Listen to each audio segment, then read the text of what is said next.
Drake filed a petition against Universal Music Group. Court petition, his lawyers are accusing Universal Music Group of using tactics like bots to artificially inflate K-Dot's diss track. Drake has been in an ongoing battle with Kendrick Lamar. Rapper Drake turning his feud with Kendrick Lamar into a legal fight. This is Drake. The NFL should have saw some backlash online. A lot of times people don't want him to be an instigator, they want him to be a referee. Again, he's not even clear in the lawsuit that, yo, I need $6 billion. I think Drake is gonna ask for something that no artist has ever asked for or received. On the lawsuit side? Absolutely. We talking upwards of $2 billion.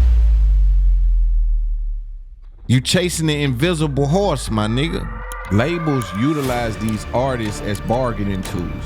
And unfortunately for Drake, he's wrong. Kanye West's approach was chaotic. The controversy tanked Adidas. Kanye West's billion-dollar empire collapsing, with Adidas, Gap, and Universal Music all cutting ties with the rapper known as Ye. While Kanye was doing what he was doing, here's where Drake is messing up. He don't know how to communicate his ideas, and if he does, he's afraid to. Drake is making a massive mistake to be making these complex of moves. This is what made Kanye West Thanos. Drake was the hottest artist in the world. Ye was still there. Jay was still trying to perform like we had all positions in place, but we couldn't work together. Another loss for hip-hop. Jim Jones went on a podcast with Justin LeBoy and he spoke about Cameron. Cam enemies were my enemies. Anybody Cam didn't like, I didn't like. And I already see how he was handling Cam, so I definitely didn't like him. This is famous niggas, friendships gone wild. So 50 Cent brought out Jim Jones. Maybe 50 started this back up with this conversation. I don't see that as being disrespectful what he spoke about.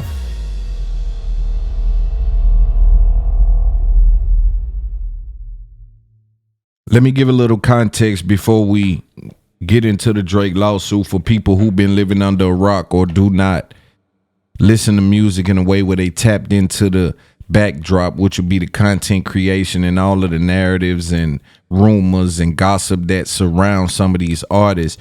Drake filed a petition against Universal Music Group. Drake has been in an ongoing battle with Kendrick Lamar from the West Coast, in which, for all intensive purposes, Drake has been deemed the loser of said battle.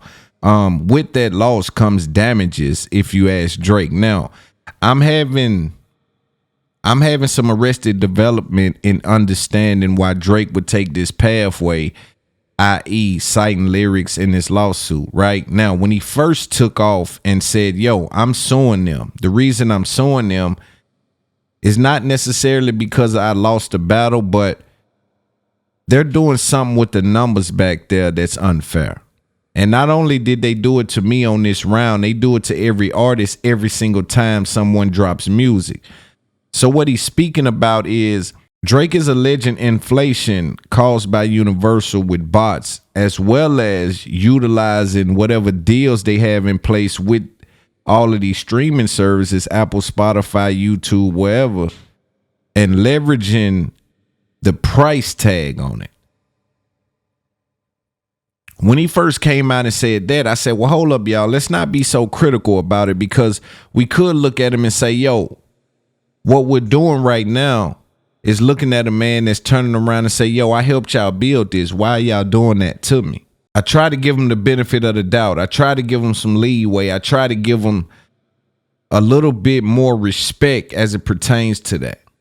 You know, because I've been a workhorse. I've been the person that has have to carry the entire family, the entire organization, the entire company, the entire everything. I've been the person who felt and looked at the family and said, yo, ain't nobody gonna contribute nothing.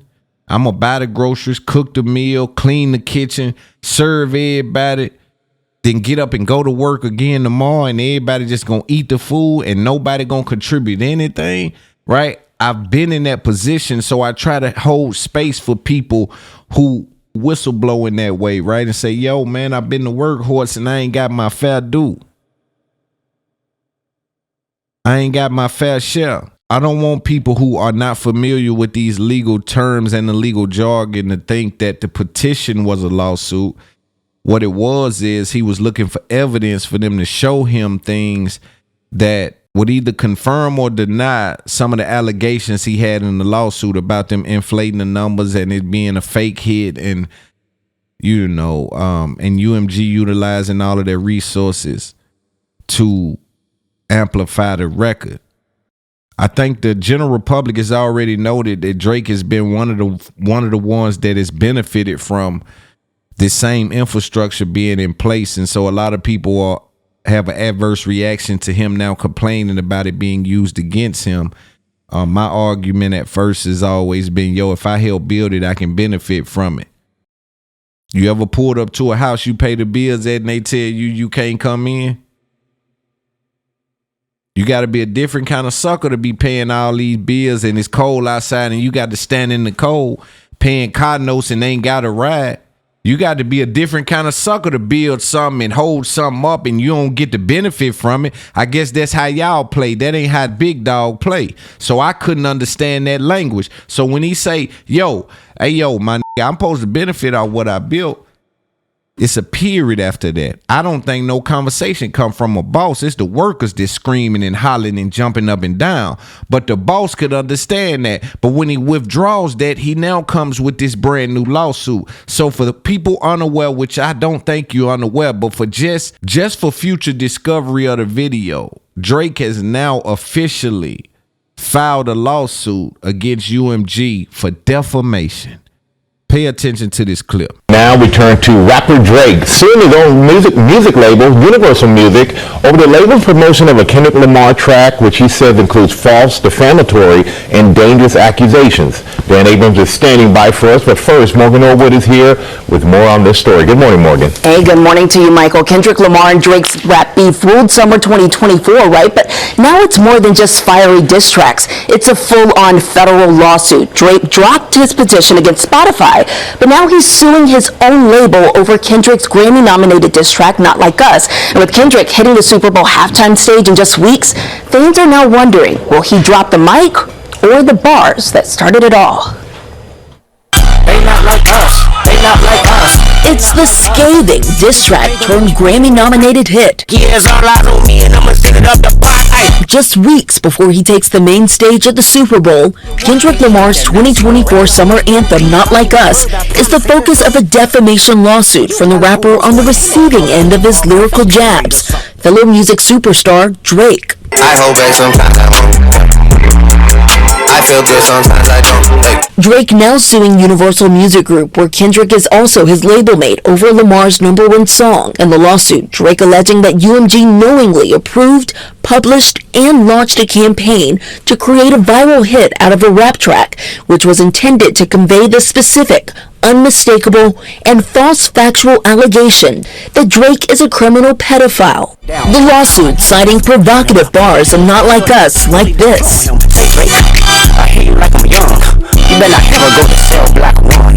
Though Kendrick's lyrics are at the center of the lawsuit, in a statement, Drake's lawyers telling ABC News, this lawsuit is not brought against Kendrick Lamar. This lawsuit reveals the human and business consequences to UMG's elevations of profits over the safety and well-being of its artists. The music company firing back, calling the claims illogical, adding that Drake has intentionally and successfully used UMG to distribute his music and poetry, to engage in conventionally outrageous back-and-forth rap battles, to express his feelings about other artists. He now seeks to weaponize the legal process to silence an artist's creative expression. This is unprecedented when it comes to a rap beef being settled in the courtroom. Rap beef is usually settled on the airwaves. You are oftentimes going for the most creative, lyrical statement you can make to really add lyrical and verbal injury, not physical, but verbal injury. The lawsuit coming just 3 weeks before Kendrick set to headline the halftime show at this year's Super Bowl. You know there's only one opportunity to win the championship.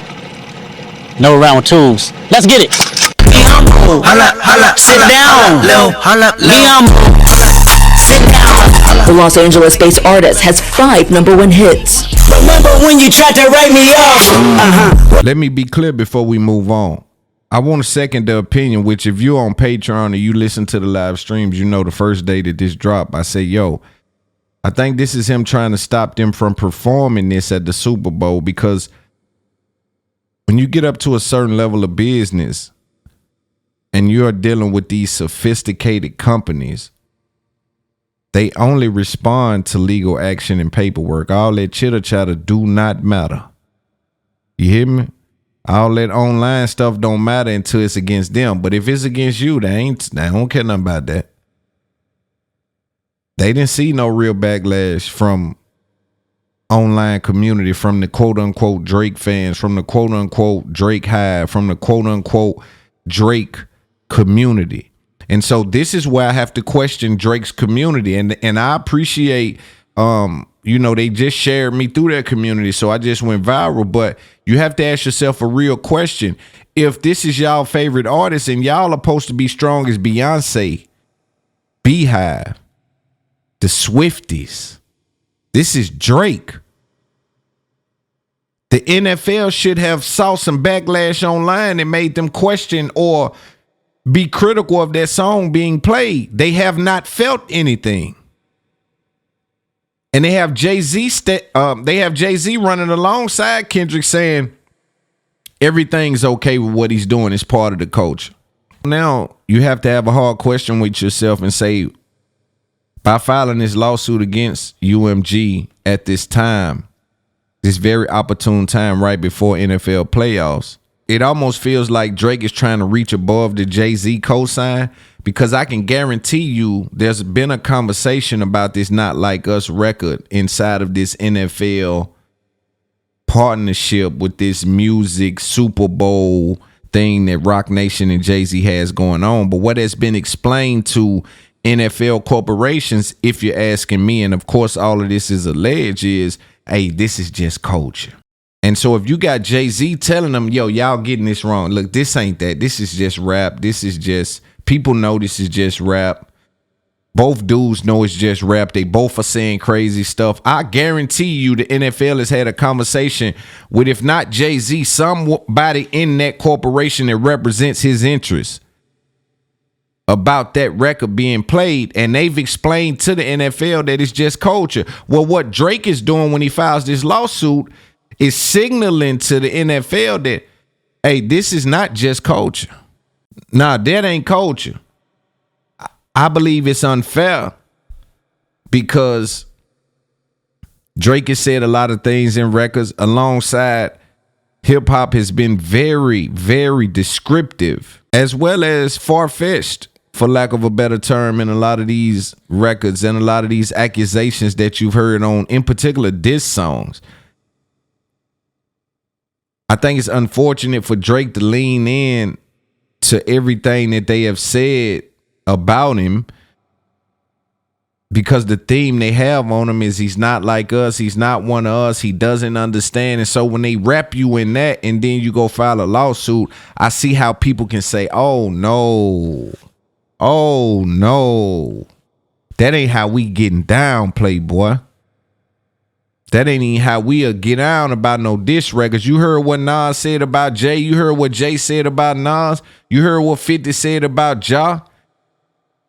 And so we'll get into this later, but pay attention. Like, Universal was there for 50 and Ja. Do you know how they probably looking at this Drake and Kendrick shit? They was there for 50 and Ja. They had both artists.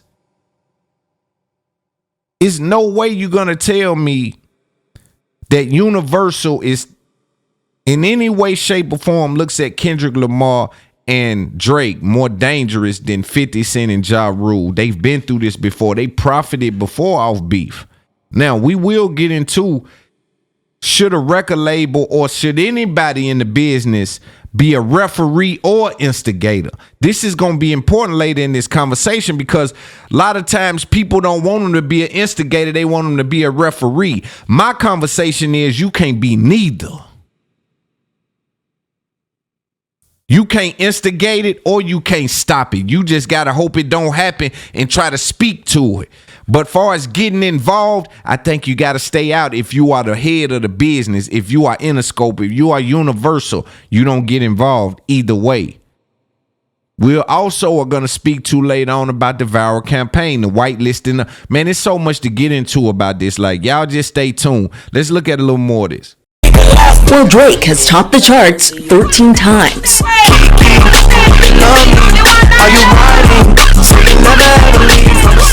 So look, these two started as occasional collaborators, but over the past decade, they've traded subliminal bars up until this latest battle. This lawsuit, though, it's definitely not bringing them any closer to a truce. Now, we did reach out to Kendrick Lamar's team for comment. No word back yet. So, Michael, in the words of Kendrick Lamar, he said, we might be all right, but when it comes to him and Drake, definitely not the case here. Yep, none subliminal about a lawsuit. All right, Morgan, thank you so much for that.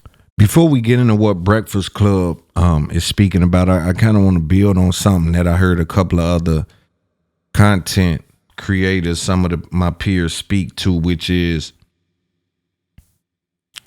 Kendrick was parading around the fact that, yo, it ain't just me, I'm what the culture feeling. And a lot of people took that like he was speaking about rappers. And so what the undertone is that maybe some execs, some label reps, some people that's in position, decision makers, you know, big wigs, higher ups, we're having conversations that we're telling rappers decisions are being made to go in a different direction for whatever reason. And maybe Kendrick Lamar was privy to some of those conversations.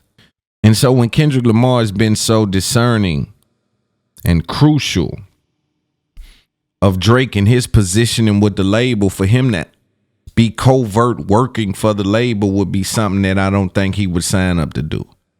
And if he has done that and that comes out, I think that's an interesting conversation that we'll have in the event and hold space for in the event that comes out, because there are true rumblings behind the scenes that record execs or people that work in buildings that make decisions have been having conversations that, yo, we're going a different direction from Drake. That would explain some of the behavior you see from these labels. I remember when I first came in the game, and of course, you know, I came in extremely hot as far as like ideas. People wanted to hear what I was saying. And so I would have conversations, and behind the scenes, every time we cut the cameras off, dudes would be like, yo, man, I love what you saying, bro. That shit you saying, bro. Like, but I was noticing wasn't nobody else saying it. But all these niggas agree with me. I'm talking about all these dudes agree with me, but ain't nobody saying it. So when you the only thing real, then you the only one fake. So I'm looking around saying, oh, they playing a game. They playing a game. I remember one time being in a meeting with a company before I even got with iHeart and before I got with Revolt. This is when I was in the bidding situation, and there was like 4 companies interested in the show. Honest God, true. This is on everything I got. An exec pulled me to the side and asked me about Joe Budden. This is on everything I have. Them folks pulled me to the side and said something about my approach to Joe Budden. And I said, yo, Joe and them know the game is the game. What I feel and what I think is what I stand on is how I feel. I ain't disrespecting them dudes, but they actually had a conversation with me about that. And I decided not to do business with them because of that conversation. Because I'm like, yo, so y'all must not be tapped into what this thing of ours is, what we're doing, right? I know because I'm so authentic and it come off so raw and rugged and real that these dudes want to duck this right here because it's hard to really battle with this. And so that authenticity, while it works on my behalf in a lot of occasions, yo, when I want to have fun with content and talk about, you know, shits and giggles, people take it to heart. Like, yo, man, that may turn into, bro, I'm way too smart to get tricked out of this situation. Like, I'm way too swift to get tricked out of this situation, and don't make me think that there's no energy where that can take place. But I'm telling you that those conversations happen where execs will pull you to the side like, yeah, that Drake do, especially if you're on Kendrick level, because in their opinion, we gonna make you bigger than Drake now. He gonna force us to pour more money into you. He forcing us to turn the green light on you and make you worth 2-3 million. just because I disdain for him and him suing us and embarrassing us in public, because we gonna turn his wad off. But I want to watch right now what Breakfast Club said as it pertains to Drake filing his lawsuit. Pay attention. Alrighty, y'all. So the Drake lawsuit filing happened in New York. Drake filed a lawsuit for defamation against Universal. Happened to the security guard with Drake, and they had an issue. So why are you just pointing at Kendrick and saying not like us caused this? I'll get to it. So he details the fact that not only was now that is a great point by Charlamagne. Shout out to my brother. Listen, I also want to speak to this part of it, because if we're being real about hip hop and rap and some of the things that is transpired in the background and the backdrops of some of these beefs, we got to be real. People have been hit.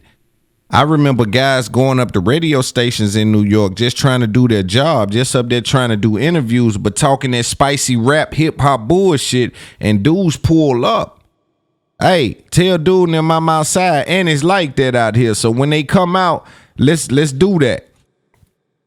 Let's do what they do in the movies. Yeah. And so it then makes your mind wonder, what outcome is Drake looking for when he's filing his lawsuit?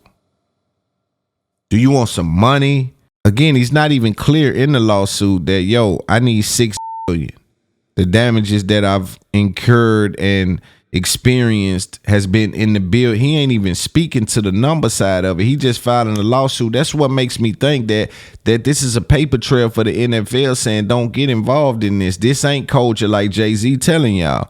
So Jay-Z in them buildings telling them people that this is culture, which Jay-Z is right if you're asking me. Drake is wrong on this one. Now, the word pedophile got a stench on it that soap and shit can't get off. So when they calling you a pedophile, it got a different ring to it. So I get it. But what they will not do, and I think it's important for Drake to understand this, the culture won't let him bend that rule. It may be somebody out there that can bend that rule, but it ain't going to be Drake. Especially with this aura that they've attached to him. With the not like us and these run down here when you need. See, Kendrick has done a great job with the reverse psychology. Because now what? When Drake does a song with somebody from the South, all the Kendrick fans and the K-Dot fans gonna say what? Oh, there you go again going South. Oh, there you go again going to vibe. I tell y'all, push through the hate. Don't listen to them niggas. I tell people, they don't listen to me. That's why they gonna continue to fall victim, because they chasing something that's invisible. You chasing the invisible horse, my nigga. It's a mind disease to only appreciate things that you don't have. We'll get to that later. Let's listen to a little more. Point for me to stop it. I want to have a conversation about the reaction. So let me speak to kind of what's going on, right? So like the video you just heard from my family up at Breakfast Club, not like us drops, and UMG does something called whitelisting. And we have a couple different things going on with this, so I want to be clear in my communication to the culture, right? Some of these individuals, they tend to contribute anything that happens online to the streamers. And while I have also been doing a case study on streamers, I do want to let you guys know that there's a distinct difference between streamers and reactors. And so in this segment of the show, I do want to speak to that, because you'll have people on these podcasts and creators all online saying that, yo, Universal had a great idea. They're feeling the impact of streaming, and so in efforts to tap into the streaming community, they whitelisted this record. I think that's doing a disservice to the lifelong journey that the YouTube reactors have been on. When you look at us, even in podcasting, someone like me that does the one-on-one thing, right? In which I've had several deals just because one-on-one without any guests or any co-hosts, there's a reaction phase into that, right? It's culture commentary, right? So that's a different thing. When we talk about reacting to a music video, there's a reaction community that, quite frankly, the industry doesn't even recognize. They'll be sitting next to some of these people and not know who they are. Case in point, I've been in some of these events, industry events, festivals or what have you, and somebody will pull me to the side and be like, yo, man, I'm a reactor. Like, I got 400,000 subscribers. Like, people are literally online using reacting as a way to feed their family. So I don't want to just give that to the streamers. And I don't say that because I'm hating on the streamers. I just think when you're in this is business, and you do need to understand this. There's different buckets that you have to serve in order to have your narrative rolling at an all-time high, right? You need the reactors to come out. That's not the streamers. That is not the streamers. And I also want to be clear to Drake and anyone that's on his team. When y'all going into this lawsuit alleging that the reaction channel's sole opportunity for doing this is because Universal whitelisted it, then that tells me that you do not have any real information, any real understanding of the culture. The reaction channels exist doing this type of content creation, regardless of Universal Music Group utilizes the ability to whitelist Not Like Us or not. All you have to do is go look online. You'll see all of the other records that are not in that whitelist category are still being reacted to. And again, I want to be clear, that is not the streamers doing that. Now, if the streamers react to it, kudos, that's great. But I want to be clear that there's people reacting to music regardless every single week that are not streamers. They are only music reaction channels. They have a guy called, I think his name is DJ Ghost. He's like a reaction channel.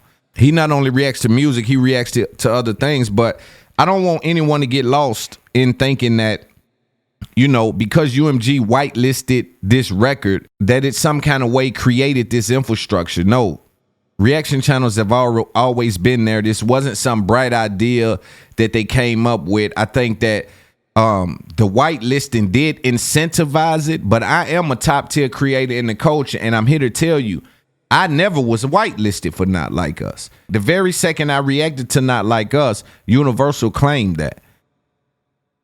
I also reached out to Fee at Gossip in the City because she said that, yo, salute to Kendrick. She's from the West Coast, so she was instrumental in holding Kendrick down throughout this battle. And so she was posting that, yo, salute to Kendrick. He done whitelisted the Not Like Us record so the creators can eat. Now, did it help with pushing the narrative of the song? Yes. Was it more creators reacting to it? Yes. Did they react to it longer? Yes.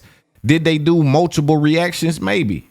But I think UMG would have a strong case in court that the reaction channel legacy has lived before Drake, will live after Drake, and also operates outside of the whitelisting of records. They're going to react to a Drake diss no matter what, especially from Kendrick Lamar, especially with some of the things that he was saying and alleging in the actual record. The reaction channels were going to do that, whether or not it was whitelisted. I just want to be clear on that. According to Drake, UMG whitelisted Kendrick Lamar's diss track, Not Like Us, while blocking similar opportunities for him. Now, what I didn't hear mentioned, and I could have read over it in the 80-something page lawsuit from Drake, was this zero sum thing that came up in the preliminary filing of the first document that he sent over to the courts, right? So when you think about the zero sum thing, what that tells me is Drake understands that, yo, they can only push one thing through this system at a time. It's a very complex system. I want to make sure, because I'm highlighting the reaction channels, that, you know, we don't seem like we're diminishing what streamers do. But when you understand the infrastructure that is rap music, you have to understand these different cogs. And so if I'm Drake and I'm saying, yo, they're pushing Not Like Us, which is calling me a PDF filer, and they're not pushing my records out, I still don't see how that's good enough to sue over. In the music business, you'll hear people always say, you know, never sign to an artist, never sign to a rapper. The reason they say that is, yo, when the Source Awards come calling, who you think? He gonna give you the opportunity, or he gonna take the opportunity when he want to go platinum, same way you want to go platinum? What about when TikTok calls, when Spotify calls, when Apple calls? And it's the same thing when you have these big artists, right? Labels utilize these artists as bargaining tools. So you may see someone go out to XXL and give them an interview, and you wonder why, like, out of all of the media people that's been supporting this individual, why would they go give XXL that interview? Well, what's happening is they're into the bartering system. So whoever is the decision maker at the label has said, yo, we're going to utilize this interview, take it over to XXL, because we got an up and coming artist that we want them to give the cover to. So we take our artist that's on fire right now and walk you into a building that rarely supports you, probably has ran articles that has affected your business, which is a part of the music business. Everything that people say cannot and will not be used in your favor. But when you have an opportunity to uplift something, it probably should be the people who's always been cheering and rooting for you.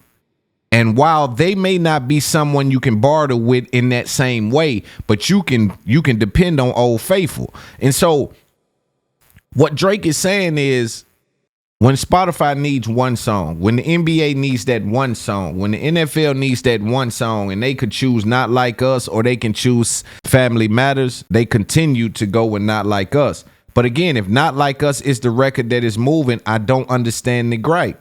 I believe he thinks that, yo, I've made too much money with these people for these people to be playing with me like that.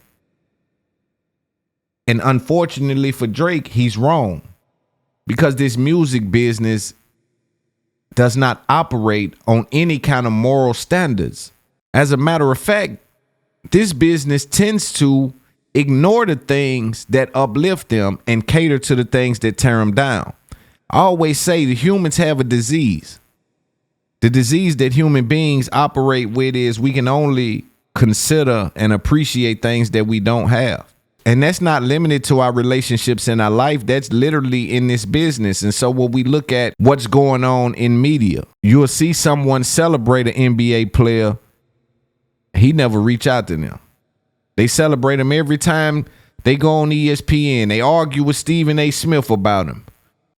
He never mentions them. But you'll have someone like Skip Bayless or Stephen A. Smith that'll tear him down every time they come out, speaking truth now. Or what they believe to be their truth. Yo, he's not worth the money. Yo, he's an idiot. Yo, he's moving wrong. And the first time that athlete has a chance to speak, he gives his attention to Stephen A. Smith and not the guy that's been bigging him up the entire time. Media is just a weird place. I want you guys to really understand that before we move on. Let me give some credence to understanding that no one wants to be called a pedophile. But also let me say that this kind of feels like you're blowing the entire court up. Like, yo, we hoop right here, bro. Like, I know niggas jumped you over here. Like, it happens sometimes. Niggas ganged you, jumped you, kicked you off the court, took your ball. You got to come back to the court, though, brother. You got to come back up here and hoop. Like, if you're a hooper, like, if you're not a hooper, cool. But if you're a hooper, yo, they don't run you from the court. You don't burn the whole gym down. We all participate in this thing of ours. I also think that Drake has a disdain for the Joe Budden podcast, because if we're being honest, this is what really started a lot of these narratives about the young girls, and now it lay dormant online. But Budden and his co-host Ice came out, I believe, on one episode. And Budden started to speak to Drake about, yo, why you hanging with kids? You still trying to appeal to the young girls? It's creepy. It's nasty. And so he spoke about Drake's music in a way that demeaned him. That made him look like he was the old man in the club chasing the young people to try to stay relevant. You know, nigga with the outdated outfit on at the club, requesting outdated music, like the old creep nigga. And so Drake then went in on the AI track with Pac. Yo, it gotta be true. I heard it on the Budden podcast. Rap about him liking younger girls. I hope he didn't think that some kind of reverse psychology was gonna kick in and they was gonna say, oh, he blew it up. I can't say that. Oh, you're exactly right. That's where we're going with this. I don't think he has a case, bro. He literally asked for it. Talk about him. I heard it on the Budden podcast. It gotta be true. Like, you requested for him to go down this road. And so in court, what do you expect Universal to say back? I'm literally asking myself, what is Universal going to say back to that? Sir, you asked for him to go down that road, sir. And it may sound absurd, but I see them making that argument in court. Like, yo, you literally told him to go that route. We also can zoom out. I think the conversation gets bigger than Drake. Again, I have issue with understanding pulling the trigger on a defamation lawsuit coming from a diss record just simply because I'm rooted in rap music. I'm rooted in hip hop, in this culture. And so just viewing it and a diss being the catalyst of it is all that's an issue for me. But I do have a podcast and I want to try to understand, I guess, what Drake and his lawyers are saying in the actual lawsuit. And if I'm being honest, this gets bigger than Drake. So what Drake is alleging as it pertains to UMG is basically that they're spreading false information. So this is almost going to get over into the free speech area as it pertains to Kendrick and what he has said, because the same way that people try to hold Facebook accountable, I think that now UMG is in that scenario. If companies like Facebook, other social sites sit back and let Drake defeat UMG in this lawsuit, I believe all of them are in jeopardy. I believe all of them are in jeopardy for being sued for defamation or misinformation, if you will. When we think about the history of the music industry, labels have always profited from drama. Biggie, Tupac, 50, Ja Rule, Nicki, and Cardi. Just think about that. Nicki and Cardi is this decade. I imagine them to do the same with Thug and Gunna. If they can. They don't throw the punches, but they sell the tickets. And I think that's what Drake is trying to say. Yo, they didn't throw any punches and they didn't say anything, but they sold tickets to the fight. I remember Drake going on stage and putting memes of dudes all on the screen, embarrassing some of these street guys, these dudes looking at it like, yo, what is the vibe? What's this about? They had to eat it. Burying niggas' careers. What Drake did to Meek Mill, you altered his career. He survived it. But you altered the way people viewed him, the mainstream people. Maybe not the streets, but the mainstream people, you started to sway him. He just ate that. If he never got into it with Drake, then what would Meek Mill's career be right now? The trajectory was Jay-Z like. People were putting him next to Jay. Run into Drake. Drake say all these things about you. Some other things started to happen. The narratives of the internet try to paint you in a certain light, and then you have yourself just trying to sustain and maintain outside of rap, because inside of rap, they don't honor anything that I've brought to the table. The current voices that people are feeding are not going to honor the kind of shit that I've contributed to the culture. And that's why I say, when niggas on their rollout, where y'all going? What niggas going to speak when they on their rollout? I was telling Charlamagne the other day, Breakfast Club is one of the only spots that has integrity. And there's a few creators, me included, that if we stop, bro, y'all don't even have these critical conversations in the same way in this culture, bro. You then have people who are not from the culture breaking down things that's happening inside of the culture. Leaves a lot of room for mistake. But you will deal with rap niggas, execs, people in the music business who don't understand to feed the fucking system. One thing Kanye West taught them boys, and if they didn't listen, I knew it, but maybe they didn't listen to Ye when he said gold chains are still chains. Gold chains are still chains. And so while Ye was fighting to get out of his deal, I'm looking at Drake and saying, yo, is he trying to get from up under that?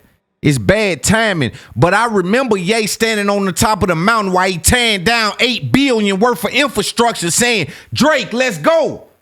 Let's get out of here, Drake. We need you. Let's go. Drake stayed quiet over there. But there comes a time where even the golden goose get tired of laying eggs for someone else's omelet. As I'm watching Drake do what he's doing, right?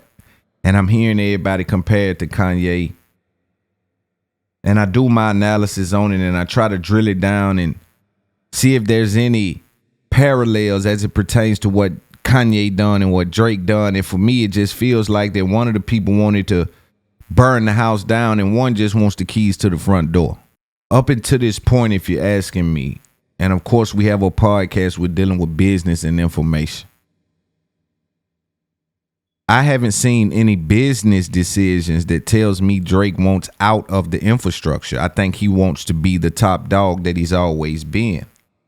The only indicator that tells me otherwise is that he's actually filed this lawsuit. And I think this lawsuit fractures the relationship in a way that we can no longer move forward. You know, maybe they can get over it, but I don't see it. Kanye West's approach was chaotic, but it was effective. The controversy tanked Adidas. Drake filed lawsuit against UMG. Nothing moved. Nothing changed. Nothing. There was no shift in even conversation. It was actually everything backfired on him. While Kanye was doing what he was doing, Black culture had a list of people, content creators and otherwise, that was saying he breaking free. Here's where Drake is messing up. He don't know how to communicate his ideas, and if he does, he's afraid to. This is why I say don't listen to these stupid idiots that saying podcasts are not important when we just had the presidential election won off a podcast. Don't let these black dudes who maybe don't know how to communicate and articulate themselves run you from podcasting when I'm telling you the relationship you have with the consumer as it pertains to a podcast is second to zero. It's second to none. Drake is making a massive mistake to be making these complex of moves and not being communicative about them. This is what made Kanye West Thanos. You can see me set this whole company on fire. And if I had to go and hide and not say nothing, then that company's PR team and all of the cogs and infrastructure that they have in place does what? It starts to paint that as the crazy black dude burning the house down. But even when I'm wrong, in the face of adversity, if I can come and sit down and say, here's what's happening, here's why it's happening, the markup is crazy, they're marginalizing me, they're taking my styles, they're taking my ideas, right? You have to be able to communicate when you make these kind of complex moves, bro. Or the narratives take off and they live forever. History won't work the way history used to work, right? You know how we used to not mention things from 20 years ago? When you deal with such complex scenarios, you're going to see people posting about this well after this is gone, bro, in the future. Through communication, Kanye West was able to galvanize the culture, even when it looked like he was tearing down $8 billion worth of infrastructure and business. There were scholars and people in our culture that stood up and said, I think what he's doing, it may look like a tornado. It may look like it's raining, but you don't see the rainbow. He's trying to break free. Liberation they started to throw around. Ain't nobody throwing liberation around when it come to Drake. People are viewing Drake to say he don't want to lead a system. He just want to be at the top. He don't want to get from up under UMG, and they could be wrong. But I think the conversation is that. Some people would say that that's fuel because Drake doesn't really know his value. I always argue that maybe Drake is holding on to some of the cultural bridges that he has because the format and the formula that he has with Universal is one that he's not 100% okay with. I mean, it's a working formula, but I would like to revisit it. I would like us to come up with a different calculation. But if I'm to believe that Drake is maybe afraid to leave the infrastructure, then I probably would say that, you know, he underestimates his own power. And I know all of these industry guys who's been in the industry for 20 years and they're so industry-fied and they're so industried out, you know what I'm saying? They're going to say, yo, you can't beat them. There's no way to beat them. There's no way to go against them. You can never go against the machine because these are industry babies that are talking. They're literally the extension and mouthpiece of the head coach. A lot of these dudes are speaking on behalf of labels, speaking on behalf of interests of other individuals. They're not even using their voice to communicate their thoughts. They're using their voice to communicate a list of other people's thoughts. And so I won't say that he can't beat him because I don't really know what the fight is. If it's just defamation, I'm going to say he's going to lose that. But if we get into the business behind some of it, maybe it's something there. But unfortunately, he hasn't sued for the business behind it. He's suing literally for defamation. But back to speaking about his value. Listen, there's a blind spot in success. In particular with people as big as Drake, when you really may not know the formula. People don't often realize what's working for him until it's gone. The arrogance of a rapper would truly believe that he doesn't need any of the infrastructure that the label has to offer. Their 20-year relationships. Now, it's true, you don't need those relationships through the label. But what is also true is you have to build those relationships with your own people. Do you think that labels just take you to Complex for no reason? Do you think labels just take you to the radio station because they get more views than everyone else?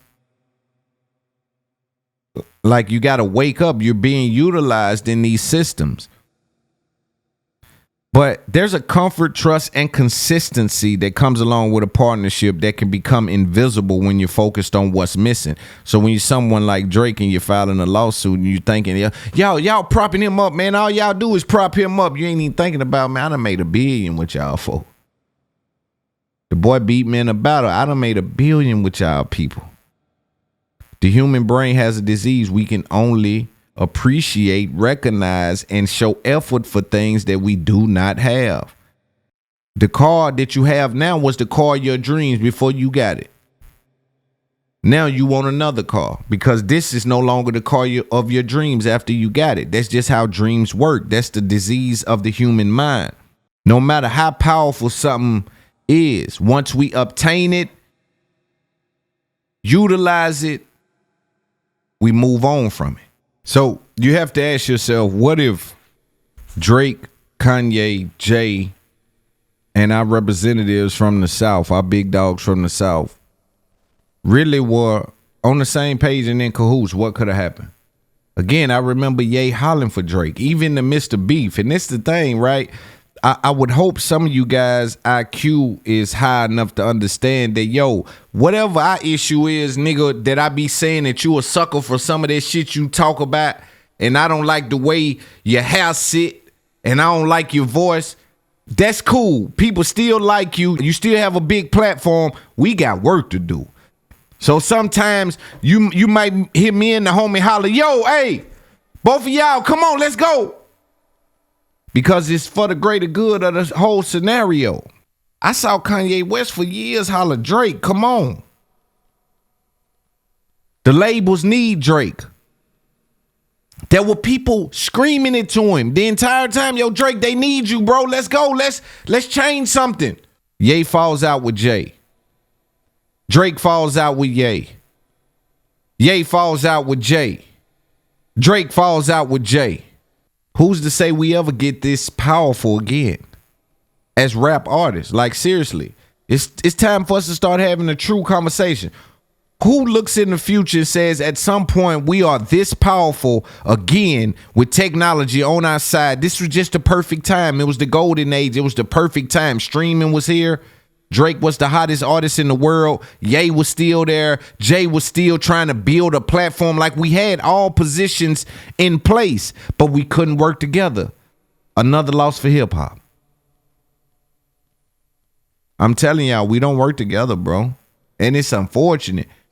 And sometimes it may come off like, yo, Loon be complaining we don't work together. Loon make enough money to where he gonna be okay if his phone don't never ring. I'm gonna be just fine if now one of these niggas ever call me. I'm gonna be straight. I'm just giving you an observation of the culture, and if niggas don't like that, I don't give a fuck. Respectfully. But let's be honest, if you think of Kanye used the megaphone to burn the house down. Loud, chaotic, destructive, but effective. He tanked Adidas stock, forced their hand. Now look at Drake. He's trying to be quiet and precise, cutting through a facade to expose what's beneath. You know, in closing on Drake, there's conversation happening online where people are asking a very important question. And that question is, did Drake undervalue UMG's infrastructure? And did he undervalue the relationship with UMG? I was in a long-term relationship years ago, almost 3 years ago, right? And of course, you know, in the relationship, I feel like, yo, I'm a nigga in the relationship. I'm doing good.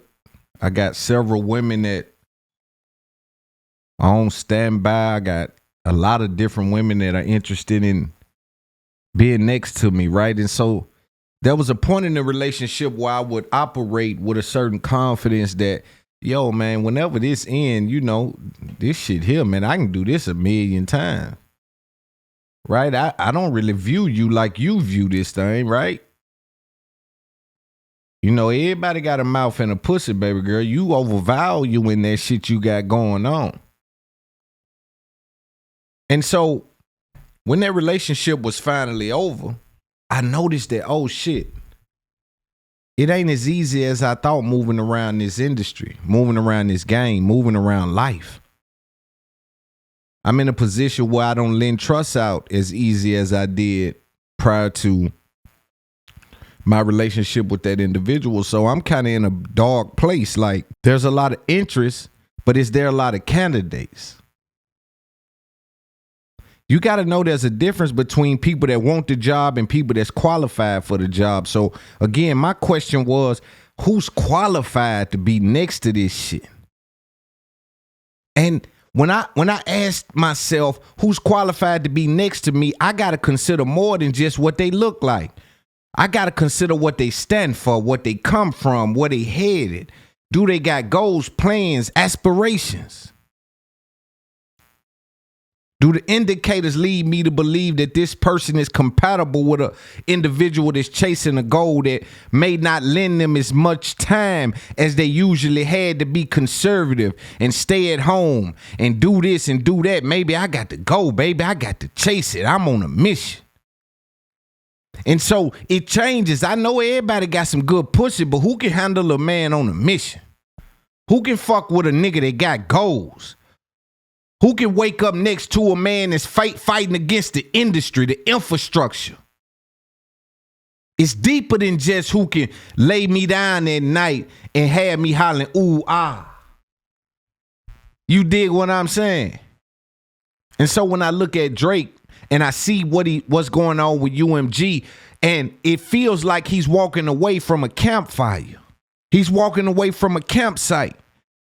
And he's looking at the mess he left behind. It's ashes, it's fire, it's the broken tent. But he's forgetting the shelter it gave him, the push it gave him. And the money make you forget what it was like when you came in this thing now. But with these records dropping lately, you see he's dropped about 10, 15 records and they don't stick.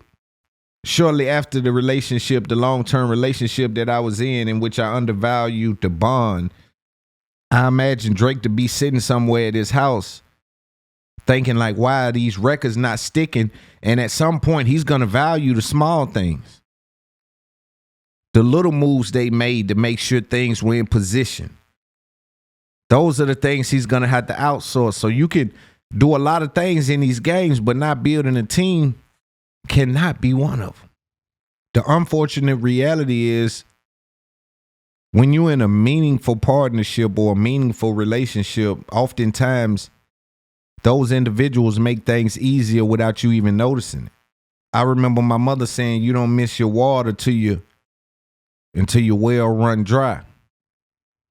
And I know sometimes it feels like, yo, I'm over here talking to my audience and my community and it sounds like, what is he talking about, bro? Everybody eating. And I'm hollering infrastructure and I'm hollering build us up and I'm hollering stand for us. And I'm hollering look out for the creators that stand for the same things you stand for, came from where you came from. When I'm hollering that, sometimes it can come off wrong. But see, Drake can't complain about the smoke when he fed the fire for so many years. You're going to continue to hear me reference Kanye West telling him, Drake, come on, it's time, let's go. But he was stuck in that blind spot. But leaving those relationships, those long-term relationships can feel liberating at first. You'll think, somebody, we'll find it and we'll make it happen. But then you realize, so Drake could be focusing on the flaws of UMG without fully appreciating how they helped him build his empire. What he has to remember is one thing. There's a way to approach this. Businessmen talk in business terms. You can never cut off your nose to spite your face. You can't cut the tree that gives you shade. When you sue the label that has to okay your music and work and service your music, you're going to be in a bad situation. That don't mean you can't win the lawsuit. That don't mean you can't bounce back. I ain't so caught up in, my head ain't so far up the industry as when you going to hear me say that it's impossible to go against the industry, which is what you hear nowadays. That ain't going to be my conversation. But I do think you need to be calculated. You need to be meticulous. and thoughtful in your design. If you think I don't go through things, you crazy. In this industry, if you think I'm not ever disappointed in certain things, you're crazy. There's a time and place. There's a time and place, and a place and time. You know, sometimes the golden goose gets tired of laying eggs for someone else's omelet. Drake has been the heartbeat of UMG's empire, turning melodies into money and verses into ventures. But now the man who kept the lights on is wondering why his own house feels dark. He has now filed a lawsuit against UMG in which he is citing defamation. Now, from a business perspective, I need people to understand that I'm supreme understanding. I'm top of the game, and I understand neglect isn't passive. It's sabotage in this industry. Hear me and hear me well. From the top of the mountain, I understand that neglect is sabotage in this industry. You have a duty to utilize your resources in a way that's effective for all parties that's in partnership with this fucking company. That's number one. Number two, reputation isn't personal, it's professional currency. And Drake is finding that out the hard way. The industry will pat you on the back with one hand while tightening the leash with the other. I've saw him do it with Drake over the years. He's the golden child. He's the golden child while they tighten the noose, while they tighten the leash and wait on their turn. And with the short-term memory of content creators, rappers, and tastemakers, they soon forget that people called you king, now they calling you queen. Now they calling you joke.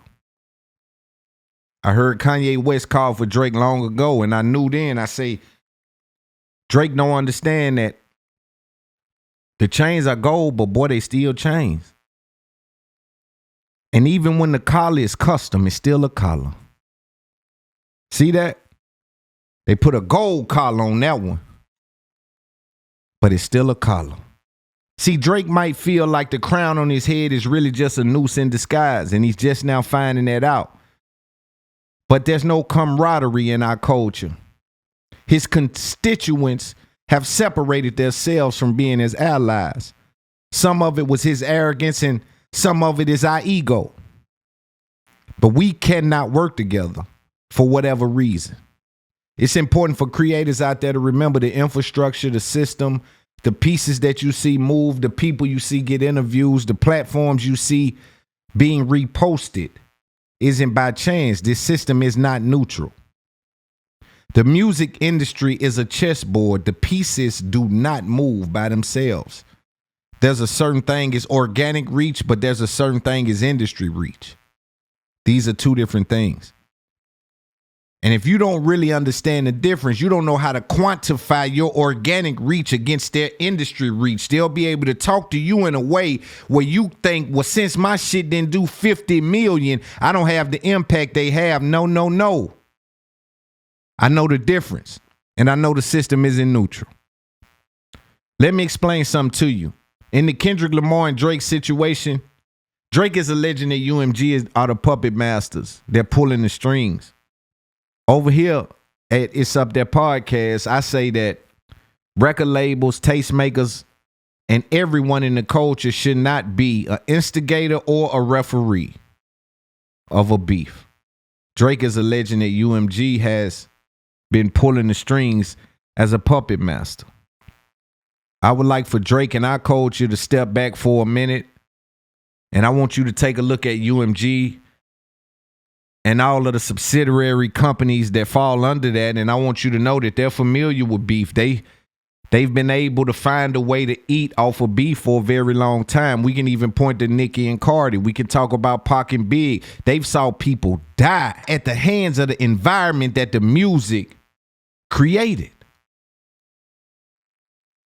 So I see why people have little respect for Drake filing a lawsuit for defamation. I do want to take note that he cites that there's been violence on his compound. A lot of people say that comes along with being a celebrity. He says that Universal heightened the chances of these occurrences by pressing the viral campaign button on Kendrick Lamar's song. Universal been selling tickets to these kind of fights for a long time. I'm not going to say whether or not they did what's alleged in the lawsuit, but I do know they have bear witness to people going into the booth and saying certain things, and it do everything from nothing to someone die at the hands of the music that has been marketed. Tupac and Biggie were storms. UMG bottled the lightning. Jay-Z and Nas, they turned that into a marketing plan. Drake and Kendrick, you can just look at it. You can see what's happening.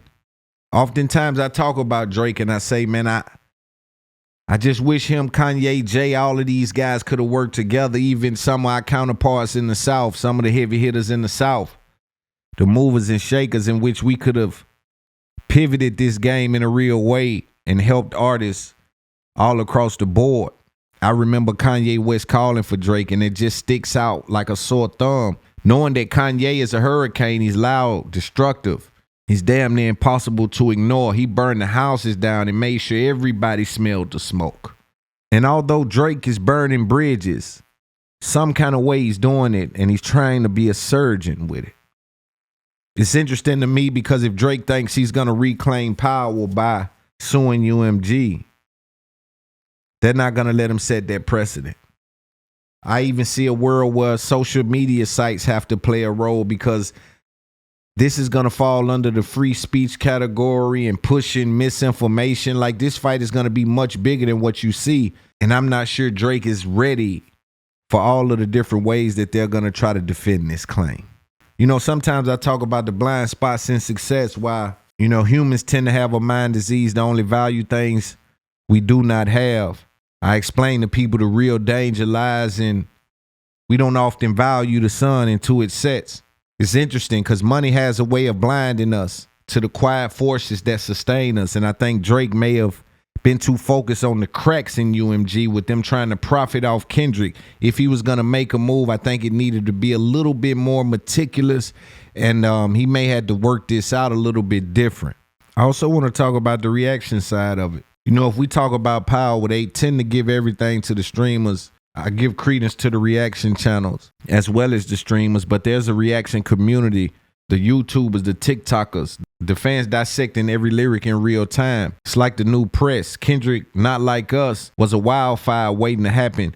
UMG didn't need to light that fire. These reaction channels live in their own ecosystem. They're going to do this regardless if it's whitelisted or not. They will find a way to react to it and get paid. I even believe that if they stop it after every 10 seconds or some sort of rules are in place that allow them to operate outside of the copyrights and make money, because it does help the ecosystem in pushing the record. Now, why UMG whitelisted Kendrick Lamar's Not Like Us, Drake is saying that, yo, they clipped the wings of Family Matters and other songs. There's no way for him to push both of them through that tiny hole that is called the #1 spot. He believes they turned the diss track into a cultural detonation. Drake now stands at a crossroads. One path leads to freedom, untamed and uncertain. The other path has a light at the end of the tunnel with the familiar empire that he's been with, Universal Music Group. But is that light comfort or is it blinding? That light at the end of the tunnel could blind you. Familiar can feel safe, but it can be a cage. I think if Drake goes back to Universal, it is a cage. So I believe my question is, are the labels working for the artists, or are the artists working for the labels? You can't win a fight if your corner is cheering for the other side. We'll see where this goes with Drake. I want to move on. We spent a very long time on Drake today. And let's get to Cameron and Jim Jones. Let's talk about Cameron and Jim Jones. For people who do not know, Cameron and Jim Jones from Dipset has had another back and forth. They seem to do this every 5-10 years. I usually don't talk about it. I do want to speak about it this time. I'm a fan of Cam and Jim. I'm actually going to try to speak to both of them at some point in my career. They're two people I grew up watching. And they put it down for Harlem. They put it down for New York. For anybody, like some of my best friends down here in the South, their favorite rappers was Cameron and Jim Jones and Joel Santana, like to this day. So the impact that Dipset had was monumental. Back then, it was hard for a Southern artist to be accepted in New York in the trenches, and they just bumping him. Wayne might have been one of the first ones. But we accepted Cameron and Jim Jones and Dipset and New York shit in the South. Like, it wasn't far-fetched to hear someone banging Pac and banging Jay-Z or banging someone from a different coast, right? We just enjoy music, and I believe that's what allowed us to take the music game from everyone because we wasn't being haters. And so when you're not a hater, you open yourself up to all of the music and you're studying it from every aspect. You ain't just stuck in this hut, in this hole, in this hut that you come from. You ain't stuck in formation. See, some of y'all niggas out there just keep doing the same hustle no matter what you're doing. And I got a lot of respect for dudes who made a lot of money, but you can't treat everything like you treated the rappers in 2000s. You got to start switching your hustle and understanding where to spend your money and what to do, right? It's a different hustle. So my thing is, you can't just stay in shotgun formation all day. Nigga gonna start letting his people drop back, defending that little shit. You can't come out in 1st and 10 in shotgun, 2nd and 10 in shotgun, 3rd and 10 in shotgun for the whole game. The defense gonna adjust and shut you down, or the game will catch up to you. Where the people that play in position will start to be skilled enough to stop that kind of formation because you've played it so much to where we've studied it and now we've evolved in a way to be able to stop it or create it. And so when you hear Master P come out back in the day and he's hollering, baby, and he ain't got but 6 or 7 words, kind of how Pac was doing, that's telling you, bro, we studying them niggas, boy. Nigga, that's supreme game. I see what Pac doing. That worked too. Take that. Did somebody take from P? Oh, we may not take his lyrical ability, but guess what we take from P? The ad-libs. P brought ad-libs to the game. Master P, if you asking me, Master P was one of the first nigga that had a very distinctive ad-lib. Just, it was just, oh, man, what is that? Oh, that's a signature. That started to be now everybody has ad-libs, right? Just understand how the game evolves is what I'm saying. And so for the South to be in position to learn from the East and the West, I believe that allowed us to take the game. We wasn't closed off. Back to Cameron and Jim Jones.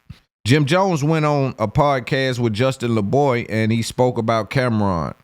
You know, distance can breed envy. But real relationships, man, you tend to be able to get over that. You know, Cameron is a nigga, he's a funny guy. He always spoke to Cameron in a way, if you're asking me, like he didn't respect this gangster. And I didn't understand it. I'm always like, yo, why is Jim Jones always handling Cameron like, you know, like he ain't tough or like he tougher than him, like he the big homie. It always has an undertone of y'all niggas is suckers to it. It's if you're asking me. And I don't know these dudes. But that's just me. You know, I got a podcast. We're speaking on a show, right? That's how I feel. And so Jim Jones comes out and say, yo, Cameron wasn't taking care of the business, man. You know, my life was on the line. I'm the one that had the goons. I'm the one that had the steppers. We pushed up. We pushed the mean line.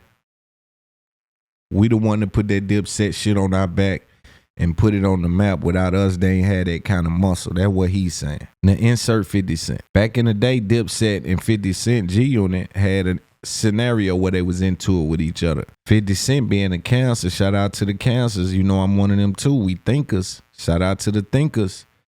Shout out to the community of thinkers out there. He shoots out at Jim Jones and get him to be on the show. Let's watch him talk about it. Pay attention. How did this work? Let me say this. Look, how'd it go? I was there. I'm in your horse and carriage video. I'm in the pool. What? You know what? You told me this. Your horse and carriage video. You told me this before. I was in the pool in the horse and carriage. Wow, that's crazy. So if you look, like when everybody's there. Right. Jimmy was not a rapper then. Right. He was your man, like on the side, like in the side, just he was not a rapper at all. Right. So when balling took place, and I'm looking and I'm going, oh, he having a moment. That's the Lloyd Banks. It's Lloyd Banks thing. He wanted that. He was watching them be that, like Mace be that, and Cam be that, and looked at, and it was finally he had one. Mm-hmm. And I just looked, and I knew I just took the shot, Murder, to see, because I wasn't sure he was gonna go for it. Mm-hmm. But I was like, we like Jimmy better than you anyway, Cam. You gotta watch to see how he responds. And then when you see, he like, oh shit, he really like that. Hey, give me this, get me Jimmy. Yeah, tell him we want him. We want you at the show, Jimmy.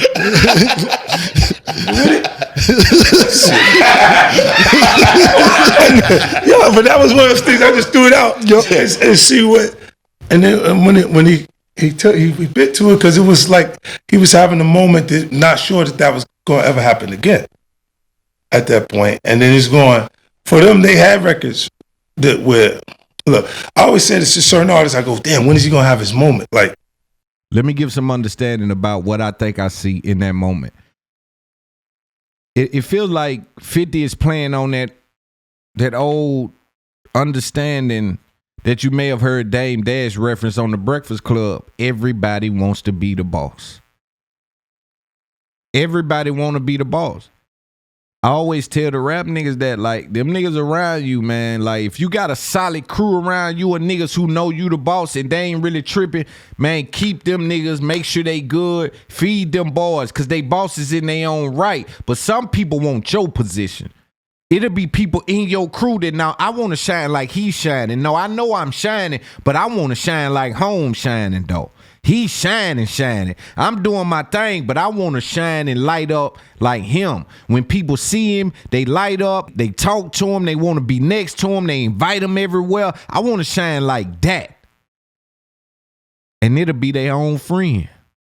So 50 Cent is a thinking, man, he playing on that. He's saying, man, maybe this, a lot of times the nigga that'll bite on that kind of shit is the homeboy around you that think he tougher than you. Especially if the tough niggas call, like he think the other tough niggas call with the money. Like you got some money, but if them other niggas with some money call and they kind of seem like they more realer, man, a nigga go holler at them boys. You see what I'm saying? Now, a lot of times I always tell y'all in the neighborhood I used to see where they'll be doing a documentary on a rap nigga and they'll put it on one of the ugly big homie niggas and he'll start shitting on the rapper. Yeah, I'm really the one. Nah, I raised him. He the little homie. I raised the little nigga. It's like, bro, we out here just trying to see where he came from, what's going on with it. Yeah, nah, he used to wear my shirts. Like, I gave him his jewelry for the first, like, them my cars. Like, he really rapping my life. It's like, player, relax. You got hate in your heart. You want his spot. Work for it. Jim Jones probably felt like, I'm back on Jim Jones now, probably felt like I worked for that spot, but it just ain't clicking like it's clicking for him. So 50 them call, he the biggest rapper in the world. I'm going out there for that. I'm going to sit down with them for that. I wouldn't have trusted it. You know, he said that he did it because, you know, he had his homies with him and them niggas wasn't going to do nothing or whatever, but I probably wouldn't have trusted that, though. I probably wouldn't have trusted that coming from where I come from. So 50 Cent brought out Jim Jones.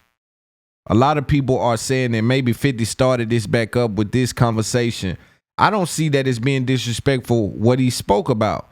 Cameron asked him about the scenario. He responded. He didn't disrespect Jim Jones, in my opinion, if you're asking me. His conversation was, yo, when I met Cameron in his horse and carriage video, Jim Jones was around and he wasn't a rapper. So that's 50 Cent saying the first time I saw you, Jim Jones was there. Now, soon you're going to hear Cameron try to say that Jim Jones ain't even his homeboy like that. But we'll get to that in a minute.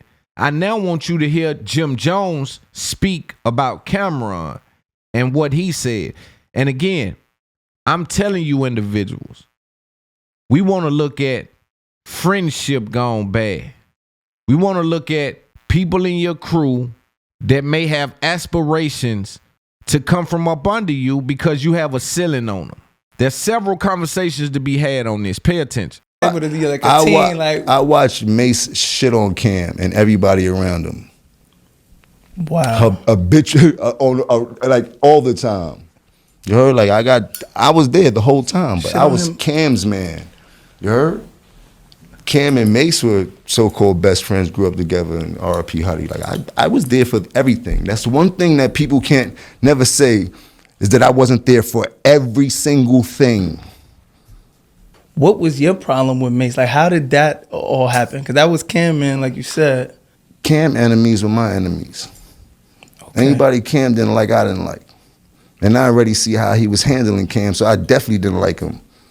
You dig? And then I seen how much love Cam had for him and how Cam was jumping out the window for him, which a friend should and shit like that. Like, being overprotective, making sure nothing happened. Like, he was trying his best to make sure that Mace stayed as safe as possible, but Mace had got that money and lost his motherfucking mind, as he's supposed to, man. You grew up in a kid that doesn't have what most of us had. He was probably more or less fortunate than most of us. Didn't have the sneakers, didn't have all that shit coming up. So him having the first bit of success out of all of us and really getting to a bag, he just went crazy like most people do and shit like that. Shit, I had my times where I went crazy, but that bag just be too much. Yeah. You dig? But the people I loved, I still love them today. You know what I mean? The people that I consider to be the ones that's gonna help me in this journey, I still love them today, and we still have great relationships and shit like that. It ain't got nothing to do with Cam and them and shit like that. We all have our own group of people that help us along with this journey and shit like that. So now that you see Cam and Mace together having their own show, how did that shit make you feel when you seen them come together after everything that you did? I seen crazier shit happen. I know brothers that shot brothers and shit like that. So for friends to get back after a world of whatever they went through, it's not surprising to me and shit like that. But I see they don't talk about the days of being shit on, you heard? They don't talk about the things that separated them and shit like that. So, it's funny. But kudos to them, man. They got a dope show. Who am I to hate on what they got going on, man? I hope they make $1 trillion. Them niggas be on my dick, right? Them niggas ain't got nothing else to think about but Capo. I did a lot for them niggas in their life, you heard? Both of them. Pause, though. Get off of my dirt. There's only space on there for baby girl, man. Come on, man. Tugging on my shit like that. Yo, you never clear shit up, and we never hear your side of the story. Cam was like, I thought we could pull it together. Next thing I know, I see Jim performing with that nigga ain't think nothing. He could pull nothing together. He couldn't do nothing with me. He couldn't tell me nothing, nigga. Like, let's not get this shit twisted. Like, nigga, nobody could tell me nothing, nigga. I was my own boss. I did what I did as a fucking soldier, because I was a soldier, nigga. You heard? I had the soldiers, niggas. Niggas didn't tell me nothing. You heard? I did what I wanted to do. I seen the shit wasn't going right, so I started doing what Jim Jones needed to do for Jim Jones, because the nigga that was supposed to be the Don wasn't taking care of the Capo. Started feeling like the Gotti movie, you heard? And if you pay attention, that's the undertone I'm saying. He speaks with an undertone like, it's like a disrespectful undertone. It's like, who that little boy can't stop me? Little nigga, man, come on, man. That boy's man, come on, man. Be for real. What? You know, like he doing that with his lip. Man, what? He tell me something. Man, that nigga there. You know, and the nigga say that to you, man. Man, you ain't. That nigga here, man. That nigga, man, come on, man. Man, that boy can't. Yeah, no kidding. You feel what I'm saying? So that's what stands out to me. You know, these are two friends going back and forth. You know what I'm saying? Like, a couple of the homeboys up from New York have told me a few things that has took place with these gentlemen. You know, as far as Jim Jones is concerned, Trav is the homeboy, so shout out Trav. He a real one. Fuck with Trav up top, you know what I'm saying? And a couple of more of those guys, man, that stand next to them boys and stand close to them dudes. It's some real ones, you know what I'm saying? Some real ones, like for sure. Let's look at what Cameron said as he responds to Jim Jones going on that show. Pay attention. Mace, myself, Big L, even though Mace and Big L on the same page, Bloodshed, my man Herb McGruff, we were super duper popping in the street prior to the internet. Everybody knew we was about to get a record deal. Everybody knew this, nigga. It wasn't no secret. Basically, you heard our freestyles. And you came up to me one day when I was chilling in front of the house. You said, and this word to my dead mother, yo, man, I heard the freestyles. Y'all killing shit. Yo, you know my grandmother died. If y'all want to come by and just hang out, y'all could. Y'all more than welcome. You like, all right, Jomo, thanks. It didn't really make sense at the time because we like, yo, my nigga, where's Jomo inviting us to his house for? Even though he cool nigga. But it didn't make sense to be going to Jomo house. More freestyles come out. Yo, I heard the new shit you did. I heard the new shit you did. Yo, you want to come through? Come through. Why? Why are we going to Jomo's house? Cool. One day, I'm leaving Mace's house on the west side, going back to the east side. I stop at Jomo's house. His grandmother died, God bless her dad. And he had a free crib. So yeah, I would bring some bitches over there to fuck sometime. A little crack maybe. I'm gonna be honest, man. I don't even really appreciate a nigga saying you beg to be my homeboy, nigga. Everybody in the street know we were finna get a record deal, boy. You knew what it was, boy. You begged us to come over your house, boy. Say what? So you say, okay. Let me make sure I'm understanding. Y'all let me know in the comments if I'm wrong. So basically, he's saying that this was Jim Jones trying to get in where he fit in. You questioning his friendship. Now, if I'm Jim Jones, I'm saying, yo, I put my life on the line. That boy just said I was around because they were finna get a record deal. You got to do, but let's keep it in context. Jim Jones didn't rap back then. Said Mace poster taught him how to rap. So why am I begging to be around y'all niggas if I don't even rap? Make it make sense. If I ain't no rapper and y'all niggas finna go get a rap deal, is you saying I'm a groupie kind of nigga? I just want to hang with the rappers? I just want to be around the niggas because they cool niggas? Or what? Like, I'm trying to understand what he's saying, because if I ain't a rapper, I don't do music, I'm inviting y'all around me and fucking with y'all. If you think the catalyst of the relationship is that we are popping in the city and about to get a record deal, that's basically like calling a dude a groupie. That's from the ghetto standpoint. My house, though. I love my grandparents. My grandparents were strict. I stayed at Duke the God house. I stayed at Mace with Cuda. I stayed at her. I stayed a bunch of. I never needed nowhere to stay. You act like niggas on your couch. You was a fan, nigga. You begged us. You are a fan, nigga. A fan. We didn't grow up with you. I am from 140th and Lenox. I am from NFL. Up the block was 40 Wolves. Lou Simpson's on 142nd Cross Square. D Ferg on number 8th Avenue. I don't see you around none of this. Shout out to my nigga, what's the nigga Final Four Billy and them you started? You're not from none of that. So you can sit around and act like you've been around all this Harlem shit and everything. You ever see somebody from Harlem try to act like they from Harlem so bad that you got to keep saying, I'm from Harlem? Niggas from Harlem know who's from Harlem. You don't have to keep saying you from Harlem. So that's first and foremost. All this, yo, niggas was on your couch. You were fanned out and you begged niggas to come to your house after you heard all these mixtapes. That's how you got in, nigga. You know what's funny about this? This is famous niggas' friendships gone wild. Zoom out and just really think about what they saying, what they arguing about with each other. Nigga, you was over my house. Nigga, you begged us to come over your house, nigga. Man, y'all boy were hanging with me. That what they arguing about. This is what these two niggas really going at it about. They finna ruin a nigga childhood, the Dipset memories about niggas hanging over each other's house. Yo, the concert with 50, that shit already been done. Salute the Fifth, we cancels, man. Sometimes we'll throw a bomb and see if it'll detonate. It done detonated twice. Same bomb. Yo, family, the bomb done all y'all stop this here, man. Man, y'all nigga were fans of me. What? I'm your homeboy, man. What the fuck y'all nigga got going? Boy, they crashing out, but it's in front of everybody because they famous. They lit. So y'all gotta see it. But this that shit niggas go through though. Nigga, y'all used to come over my house when we were little, nigga. Nigga, you had my clothes on when you took that picture in 6th grade. That's what them folks doing in real life, in real time, and it's getting millions of hits. So cool. And we was like, yo, Jomo's a nice guy.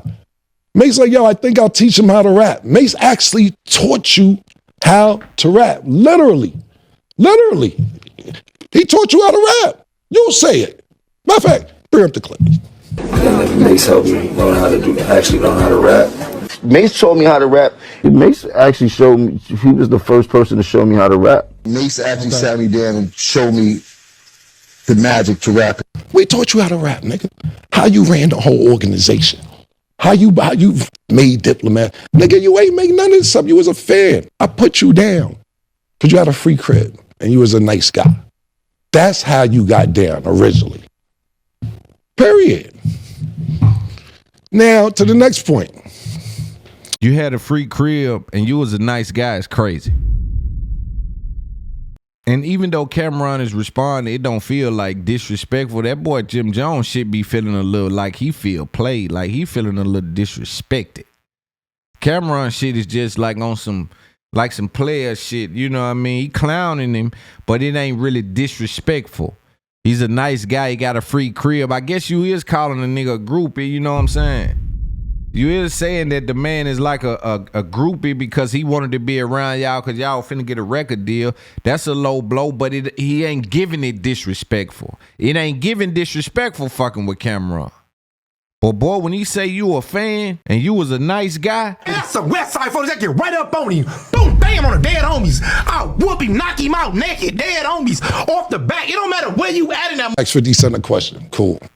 I thought it was cool to ask 50. The shit happened 20 years ago, however many years ago. I thought it was all good. I had no problem thinking, yo, okay. He tricked niggas out their spot, came to the spot. I know 50 said it. And they went under, he was funny. I thought it was funny when he said the shit. But I didn't think it'd be a big deal because you make up with every nigga that put hands on you. But I see the pattern now. If a nigga agree to disagree with you and don't want to take it that route because they got some genuine love for you, you keep going on and on and on. Every nigga that put hands on you or you get told you cool with them. I see you with C Gutter. Junior Mafia, cool. I see you taking pictures with True Life. It's cool. Me and DC, y'all having sit-downs to work out. Gunshots was let off with that. Y'all having sit-downs to work it out. You tried to chase French Montana out the game. That ain't work out. Y'all got cool. So cool that you go to his video shoot. Pardon me, not his video shoot, his movie. You're sitting in the crowd watching the premiere, and they dissing you in the movie. You in the movie get this, and you gotta eat it, just sitting in the crowd. Nah, nigga, they dissing you in the movie that you went to go see, bro. You ever wonder how you met Mano? Ask him how you met Mano. Mano gonna downplay because they cool now. He tried to press Mano one day because Mano first came out. He had a little record where he was saying, dissing the rappers. I don't know, he said nigga's name. So Jim Plus see Mano one day and was like, yo, what's up with all that saying my name? Man said, who the fuck you talking to? Oh, you think I'm one of them niggas? You out your motherfucking mind? Now they the lobby boys. Every nigga that do something to put pressure on you, you sit there and work it out. But when niggas got a little genuine heart for you and all that, cool, that's the pattern. If they don't put hands on you, then you can keep going on and on and on. And I ain't promoting none of this. I think it's cool that you cool with everybody I name. You gonna be 50 next year, nigga. I'm happy that you cool. I'm not saying this to stir up no feathers. I'm not saying that to backtrack or any beef or go anything like. I think it's really cool. But the niggas who do this, you cool with, and then the niggas who try to handle it sophisticatedly, you keep going on and on like niggas give a fuck about all that shit, bro. Niggas don't care about none of that shit, my nigga. Niggas don't care a little bit, my nigga. That's first and foremost. Up until that point, I thought Cameron wasn't gonna really go in his bag. He went in his bag then. Like I say, they are discrediting each other's character. Now, I do know some dudes that operate like that. Like, they want to fight all the way up into the fight. Cameron didn't deny anything that Jim Jones said. I want to be clear on that as well. Let the record reflect. But he just is saying, like, yo, you gonna keep saying these same stories? We gonna keep reliving this same shit? Like, you gonna keep taking us down this same road? Like, all right, my nigga, you done this, whatever. Whatever you say you done, my nigga, you got it. But he was asked the question, you just had 50 on, 50 threw a grenade, it detonated twice. You know, Mano came out and spoke about whatever situation with Jim. He mentioned a couple of other people. What we do know about Jim is that he ain't gonna duck the wreck, though. I don't think Jim Jones ducking no taco, though, for shit show. So, you know what I'm saying? Like, niggas take losses, right? Anybody can take a loss. So I don't look at a loss like a sucker look at a loss. You know what I mean? A sucker will take a loss and try to defame a nigga whole character. Have a nigga filing lawsuit like Drake on they fuck ass about defamation because a nigga took a loss. Boy, please. A loss don't dictate who a nigga is. A loss and a lose is two different things. Some of you niggas losers. I just took a loss. It's different. The structure of it is different. And just because I took a loss don't make me a loser. Lose is a mindset, just like broke is a mindset. And so if you take a loss in your life, nigga, I don't look at you like no loser. Don't let these niggas confuse you that because you took a loss, you a loser. Nigga, it's bigger than Nino Brown. This shit here bigger than Nino Brown, loved one. Let's look at some more. Couple things real quick. What I'll finish with is this, man. I'm never here to downplay your character. As much as you try to degrade my character for years and push me under the bus and say, I ain't start this and I ain't do that, and you started Pink and you made the Diplomats, which is just, if people choose to believe that, then look, I got a Brooklyn, a bridge in Brooklyn I can sell you to, my nigga, period. But at the end of the day, my nigga, I'm never trying to downplay your character. And I didn't know all this shit was going on because I was on vacation. I came back a few days ago and seen all this going on. And it's like, for instance, right? I see you post the shit, Cam let me get jumped in Rucker, this, that, and third by 8 niggas, this, that, and third. I'll let niggas tell that story however they want to tell it. I don't give a fuck. I seen the story one time when Little C's was telling the story. I mean, me and Little C's is cool. And Little C's told me he punched me in my face. Really?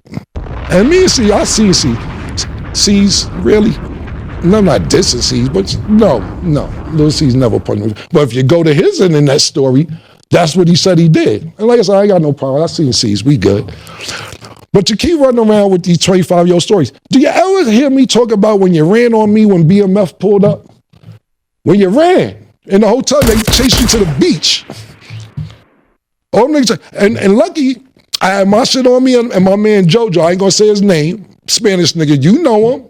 The Spanish nigga who don't care about life, who was with me, is like, who all these niggas coming? I said, oh, they come this way. No, and this no disrespect, because Blue's my nigga, Meech my nigga, all that.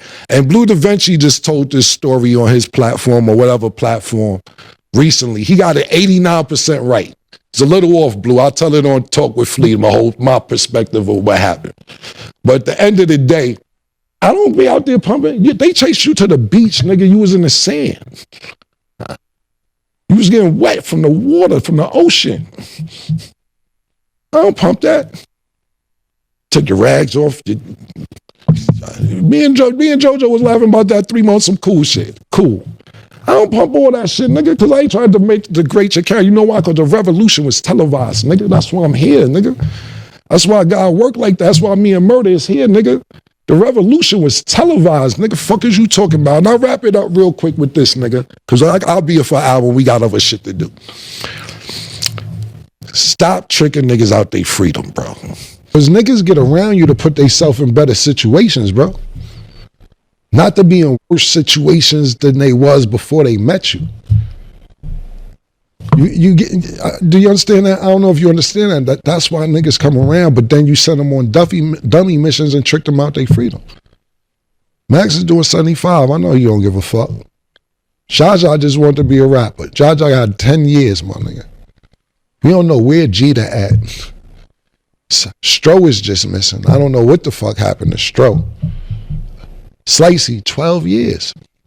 His godson, that was 13 years old, 8 years. Shotty, he was trying to be 12 years. And I know you love Mel, because I love Mel Matrix. That's my brother. I love him. That's your man more than my man, and that's a fact. I'm not denying it. But you said when he come home, he gonna be the triple OG. Get that man a job, my nigga. Get him a job. He's the triple OG before he went in. Make sure he getting a job getting six digits a year. That's what it's really about. As much as that side, I don't know if they fuck with me or not. I ain't talking about this situation. You know what's gangster? Emery is gangster. Emery the head. Let me explain something to y'all before we get out of here about this. Cameron just pulled the move that 50 Cent pulled on him with Jim Jones on Jim Jones. So you know what Cameron is doing? That same thing 50 Cent said, this right here. You throw that out there, man, take care of Mel Matrix, man, take care of them boys. Everybody got time. Them boys just wanted to be rappers.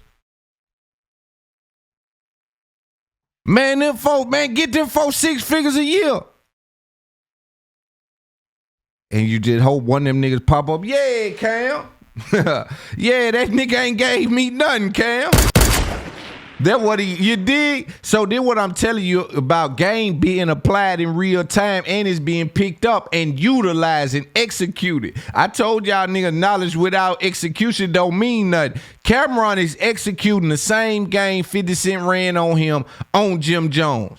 Man, everybody around you going to jail. And number one, that's number one. But number two, sound like that might be saying that, I'm just say this.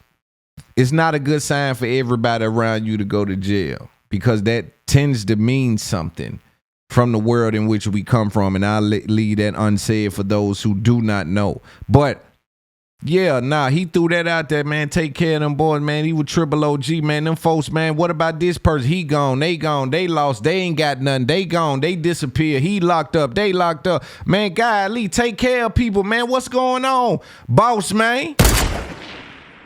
Salute to Cameron for running the same game that 50 Cent ran on him on Jim Jones. This is game being applied. I always salute niggas running game and executing game at a high level. And game ain't trickery. It's information being applied. Execution of knowledge is game.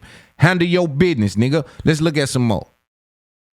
More creative, whatever the fuck he doing. It ain't even like jail back on his plate no time soon and they ain't never going back. You know what's gangster? Biggs is gangster.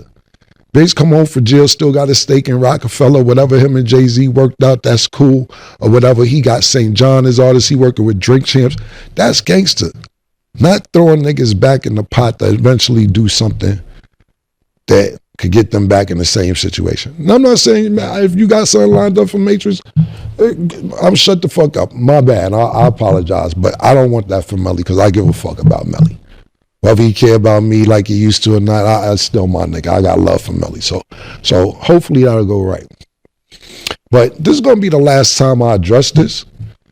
I did this 10 years ago. A lot of people seem like this is new business. Now I'm getting into the high level game for y'all just as just observation. What he did was he just gave you the same move that 50 Cent done to him. He just did that move to Jim Jones, which is throw that grenade, see if somebody pick it up and detonate it. See if somebody over there feeling away, right? That's number one. Some of that is passion. He knows some of them niggas that's around him, right? Number two, hey, don't take my word for it. That was the rap nigga version of, that was Cameron version of don't take my word for it. You know what's gangster? Emery. Biggs. So what he telling them niggas around you is, man, look at Jay-Z. Look at his homies. That's how you treat your homies. Don't take it from me. Don't even take it from me because y'all niggas might think I'm a hater, but look at how Jay treat his homies. Look at what he doing with his people. Man, Jim Jones just crashing y'all nigga ass out. You see, these is high-level mind games. This is jujitsu. This is mental gymnastics being executed right in front of your face. He sat there and was crying on Funk Master Flex, saying I did this, did that. We did this whole thing 10 years ago, bro. I'm not doing this every 7, 8, 9, 10 years. Whatever you got to say after this, good luck. I wish you luck. I got other shit to do. A lot of people don't even realize the Dipset movement was from 2001 to 2006, 7. It's 2025. What are we talking about here? If it's people interested in the stories, I dig it. I understand that. Me, from 2007 to 2025, I got other shit to do. This is not on my motherfucking plate. So I wish you all the best. I don't care what niggas say after this. I'm not addressing it no more. So that was Cameron's response to Jim Jones. Again, man, hopefully these dudes work that out. Hopefully, at some point they all are on It Is What It Is. Jim, Mace, and Cam. I would like to see that.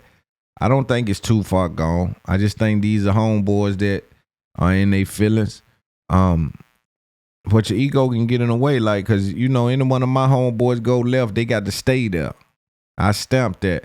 You dig? So I don't do no whole bunch of double dutching. You know what I mean? Especially when you going out in public doing certain things, you gonna stay there and you gonna stay there forever. I'm talking about if you catch on fire, you gonna stay there. And if things go tremendously well for your life, you still gonna stay there. I don't bow down to no nigga doing well in life or none of that. I believe what God has for me is for me, and can no man get in the way of what God has planned for me. The universe will work in concert on my behalf to execute whatever plans and visions I have in my mind. And that's how I feel, right? So for those of you watching this episode, if you watch to the end, I appreciate you. You know I love you. Make sure you share this thing. Make sure you like it. It's Up There Podcast for Shit Show. Love.